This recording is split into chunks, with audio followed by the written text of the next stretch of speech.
glad that young people think and think even with a tinge of pain in their hearts. Because, ladies and gentlemen, it's your future on the line.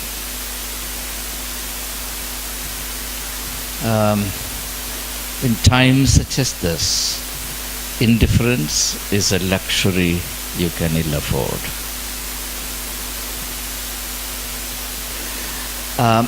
I invite you to the special lecture I propose to deliver on the 25th at 2 p.m. in the hall. The second lecture in the St. Stephen's College Public Lecture Series is titled A Vision for the Nation. I may touch upon some of these issues, so it may be of interest to you. So do come, and I'll enable you to come. But unfortunately, in this college there is a tendency that if classes are suspended to enable you to attend a program, young people tend to run away, which is a very dishonest thing to do. You must have some self-respect. What is the point in blaming somebody else if we can't be true to ourselves? Either the routine classes should happen, or you should come here and listen to the lecturer.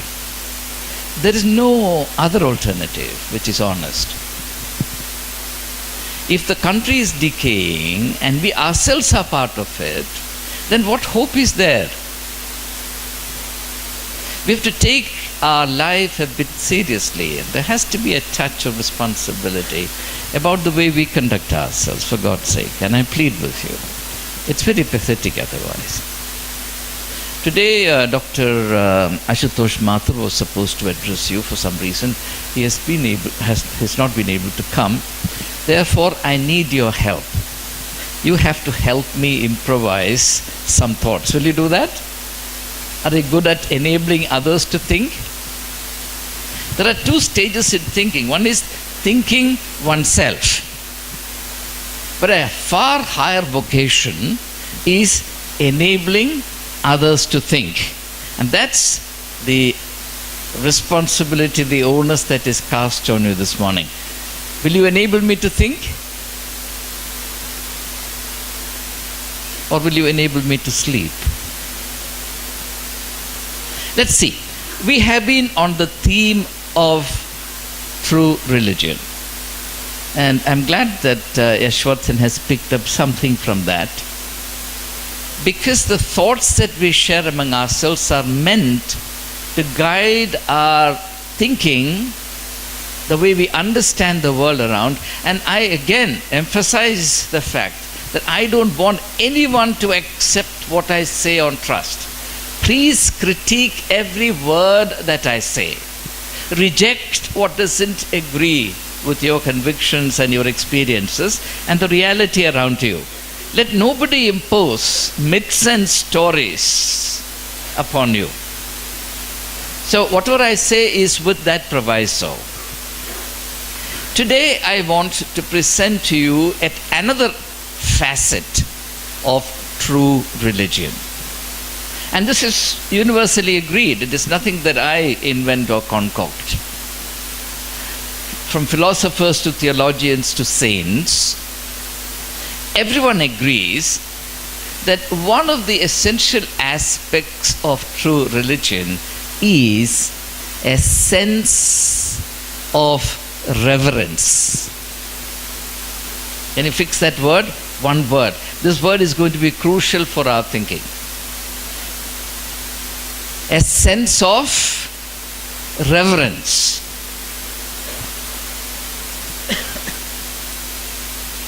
As against a frivolous attitude to life, an impertinent attitude to life, a shallow response to life, a purely utilitarian, materialistic attitude to life, or even a scientific attitude to life at its lower levels, not at the higher levels.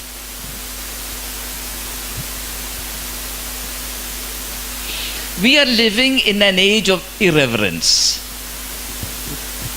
The characteristic expression of our age is ridicule.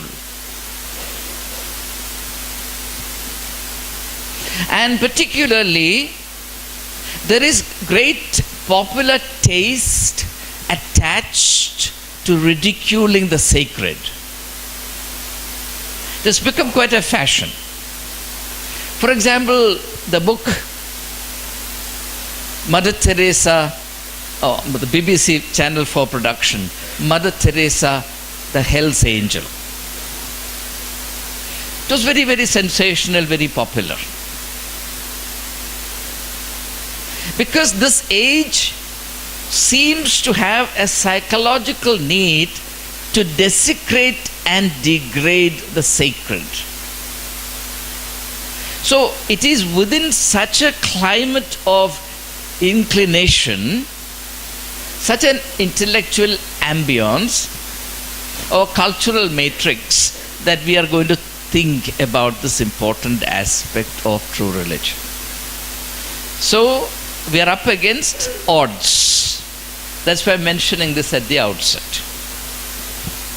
As far as the founders of our college were concerned, they were in no doubt at all that true religion meant, among other things, a reverential attitude to life, a respectful attitude to life. An attitude to life which took life seriously and responded to its metaphysical overtones, respected its sanctity, recognized its mystery, and almost worshipped its incalculable worth.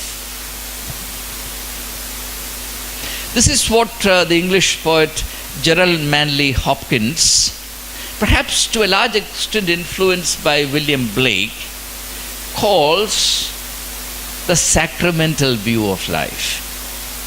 And you remember that? Students of literature, of course, will find it very easy. The sacramental view of life. Now you have, for example, apart from the sacramental view of life, you have the mystic view of life.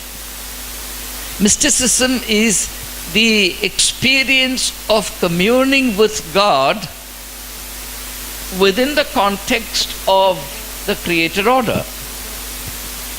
There is the pantheistic view, which is the perception of the presence of God in everything that is created, pantheism.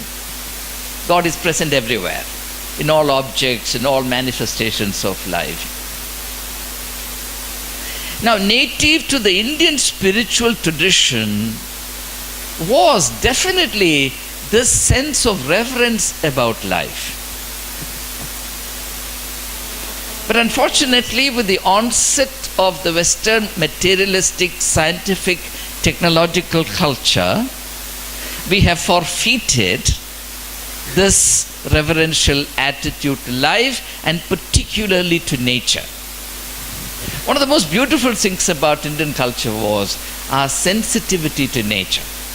And this is something that we shared in common with all kinds of tribal cultures all over the world. The Afro-Asian peoples were distinguished by their sense of reverence and respect for nature. What has happened to all of that? When you look into the history of ideas, you realize that with the onset of the industrial culture driven by science and technology, for example, the attitude to nature changed radically. Nature was no longer home to man. Nature was a quarry that human beings were allowed or entitled to exploiting without any remorse, without any limit. It is this attitude that has precipitated the modern environmental crisis. So at the mega level, this is a consequence when a sense of reverence is lost. The outcome is tragic, the outcome is destructive, the outcome is something that cheapens life, in fact imperils life, threatens life. People and planet are imperiled. In Kerala, there is a place called Plachimada, which has been completely devastated by Coca-Cola. I'll speak more about it in my special lecture. The health of the people is seriously impaired. There are 3,500 endosulfan victims, children who are deformed, mal-shaped, because this deadly pesticide has been used in agriculture on account of the predatory greed of man, which shuts his eyes to the suffering of his fellow human beings. This is what happens when you lose your sense of reverence. Make no doubt about it. As far as the founders of St. Stephen's College were concerned, a sense of reverence was the seed of college. And that, my friends, is the reason why, among other things, the college has such a beautiful campus.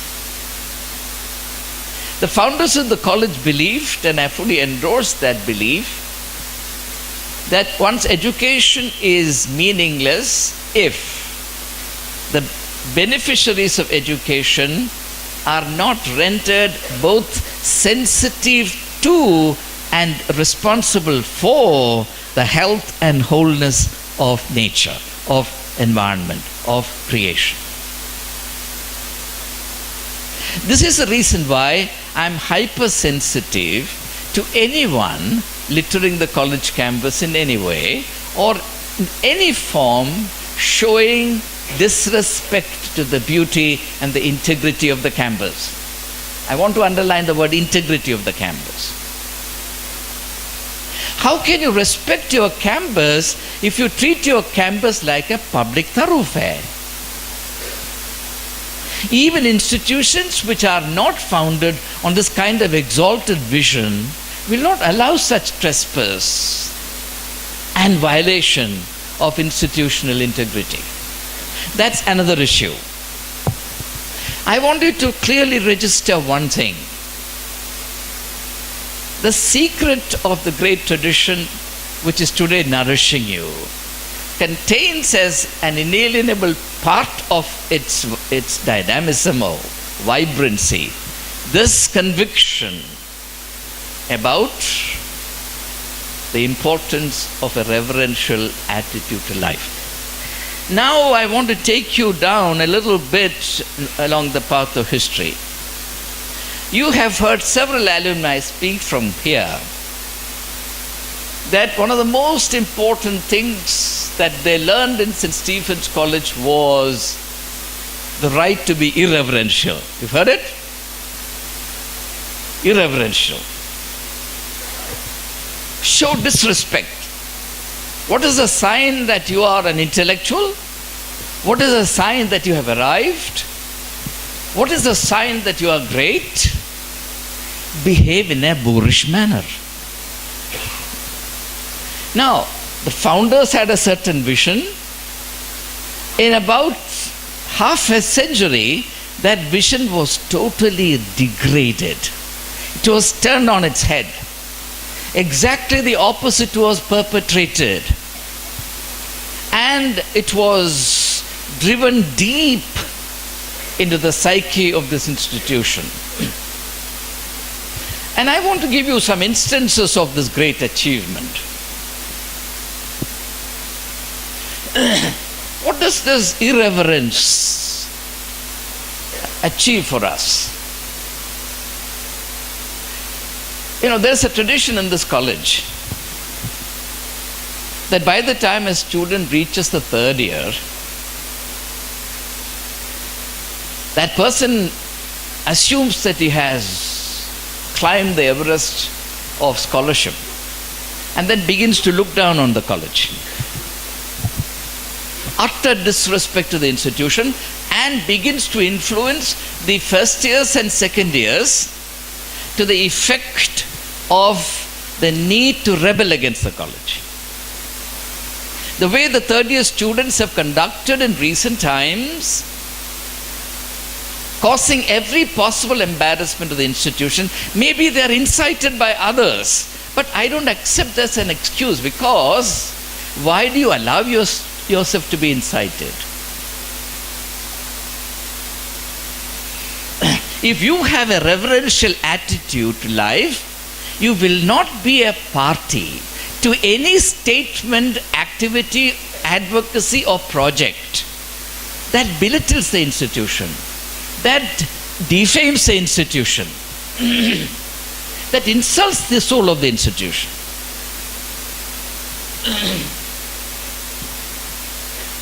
Another attitude of the irreverential posturing that is considered part of the liberal tradition of education. I do not know what these great men and women mean by liberal tradition. I have done some reading on these subjects, believe you me. And what is this second aspect? Consuming alcohol.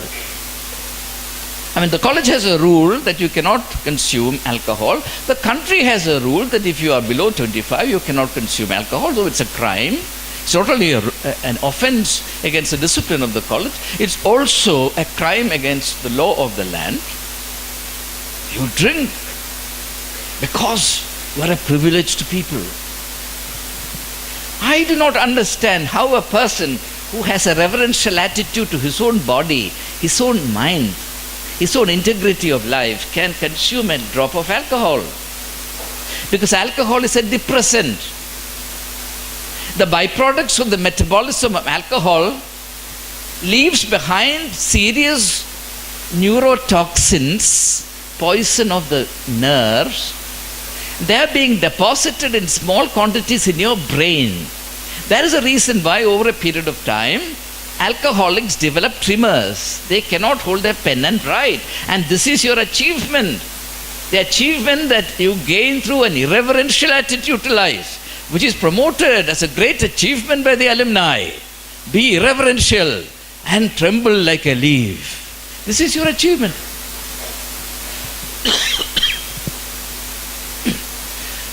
Without exaggeration, every alumnus I have met in the past has told me that during the time they were in college, they never applied themselves wholeheartedly to their studies, and they then go on to say, I wish, or we wish that there was somebody to tell us that we should.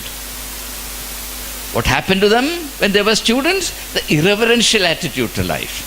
Barkha Dutt, who is the role model of some of you, wrote an article in the Hindustan Times in 2008 or 2009, I don't remember exactly, where she says that I was nurtured in the great liberal tradition of St. Stephen's College, which meant that I rolled on the green carpet in front of the college. She's referring to Andrews Court, and I lay lolling there, enjoying the sun. That is the liberal tradition for you, not attending classes. The time has come for us to tell the truth. This is not St. Stephen's College at all. Looking down on those who are economically weaker than you, that is not a reverential attitude to life. That is not a liberal attitude to life. Showing disrespect to teachers is not a liberal attitude to life. It is utter nonsense. And it is bad for you. If you have a negative attitude to any of your teachers, your learning will stop that day. It's a huge hindrance that you create between you and the teacher. Any form of prejudice, any touch of negativity goes against you, not against the teacher. But this is being officially, collectively promoted as a very fashionable thing. And furthermore, the people who recommend and glorify this irreverential attitude to life will not tolerate it one bit if it is shown against them. There is no college, there is no educational institution in the world into the campus of which old students can trespass. There is not a single institution in the world except St. Stephen's College into which the alumni can trespass and then when they are stopped, make a hue and cry about it. Why can't they bother to take permission? No, irreverential attitude to life. So we will do what we want. We hold the college in contempt. And of course, media will applaud you. So they are also part of the irreverential culture. But the moment, so when they were stopped, I was called a fascist. But the moment irreverence is shown to them, their liberal mind collapses. And abuses will come. I'm giving you examples one after the other which are immediate to you so that you can understand what a self-destructive, what a dishonest thing it is to reject the reverential attitude to life and to embrace an attitude of impertinence, rebelliousness, and utter disrespect to the logic of life.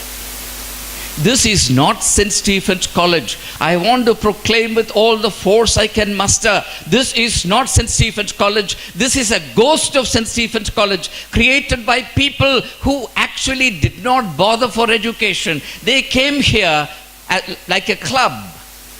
I have more to say in course of time. For the elite, for the social elite, an educational institution is only a club of privilege.